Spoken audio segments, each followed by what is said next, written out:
Bismillahirrahmanirrahim. Allahumma salli ala sayyidina Muhammadin sallim.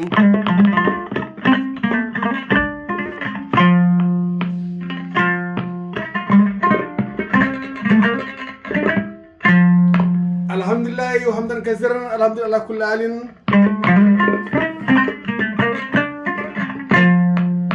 Alhamdulillah rabbil alamin aljatore godin Allah inna Allah e Cheikh Ahmad Tidiane Sharif radiyallahu ta'ala anhu.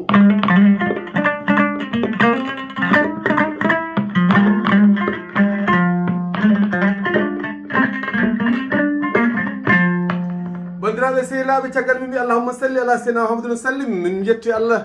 subhanahu wa ta'ala min juule nabina sallallahu alaihi wasallam ɓurɗo ɓurnaɗo yimɓe o min ñaguima Allah subhanahu wa ta'ala kala ko mo ñaaga omo jogui ha heewi omo wawi rokkude to ala ko bonninimo to ala ko sinimo min jooɗirimo nde jonde bisimillahi rahmani rahim yomin ummoron alhamdulillahi rabbil alamin Allah ina wara ɓe juulɗo winni somo fuɗɗo golle so jumani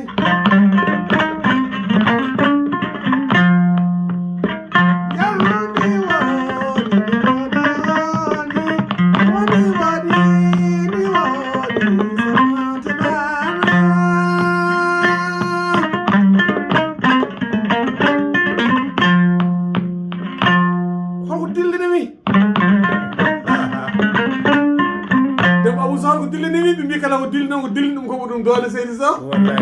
gorko mo calaga gendiyanke labtuɗo diniyanke labtuɗo kadi ganduɗa hoorema kadi janiyanke keblaɗo on woni Demba Abou Sow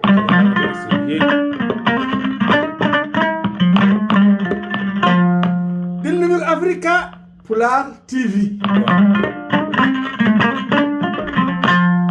Allah addaniɓe ɓe fulɓe kadi ballal timmugal taw noon PDG o ko Mouhamadou omo yetta boli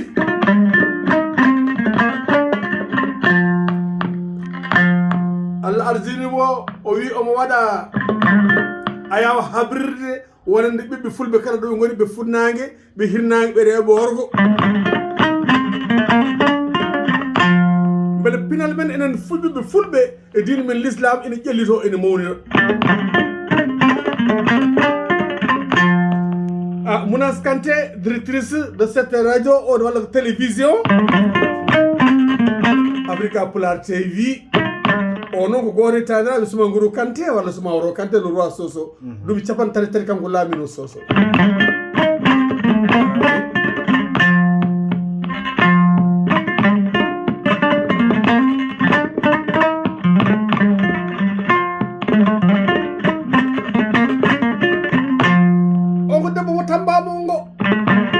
Tamba Mongo mi Masedi Kanté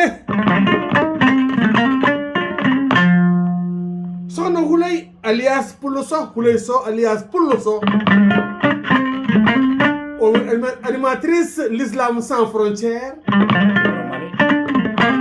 Diano Kune Wuro Male ɗon noon ko nokku kadi Ceerno Yaya Ba wallahi mo Richard to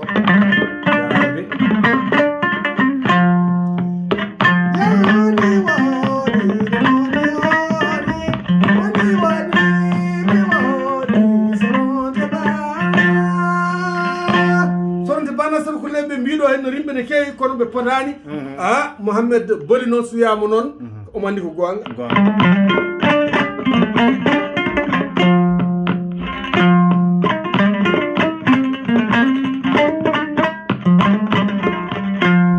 ay sa jiggo noon woni la Lion de Milan to Italie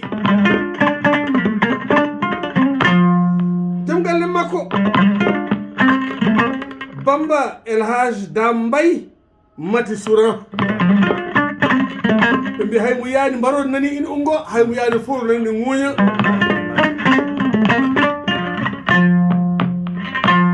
o koye taniraɓe Cheikh Ahmadou Bamba Mbacké Ba kadi koye taniraɓe Mame Diarra Bousso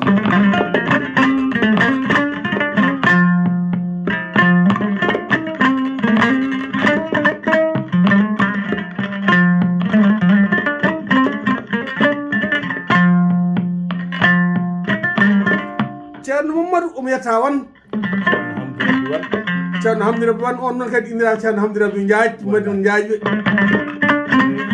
omo yetta Seydi Wane omo jooɗi to Italie o wi kanko ko waɗete ga ko Demba Abou Sow Daoud Samba Dieng mbaɗɗon koye weli kam omo yiɗi pulagu omo yiɗi dine l'islam nda noon Daoud Samba Dieng cuballo kam so hoɗi ko mabou suufade beela e wambaɓe e awluɓe wondandema no sara kulleɓe e wamrankoɓe joom kullen ɓe hay hunde noon nangguinani Daoud Samba Dieng oɗo jooɗiɗo tamɗo gaci ne hoɗa ambassadeur ina Elhadji Mourou Fouti Koɗo Adama Souleymane ambassadeur culture africain naalante fulɓe ambassade de la culture pël haydara nangguinani ɓe hoddu he so wona pinal men enen fulɓe e dine men l'islam o kala ɗon mawni ne mboɗo tawe ɗon Daoud Samba Dieng noon koto jaari guel e jamma walla jake tati jaɓɓe tati e dembaji tan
Demba Camma les 5 frères Diaz Dum dalo ko furgala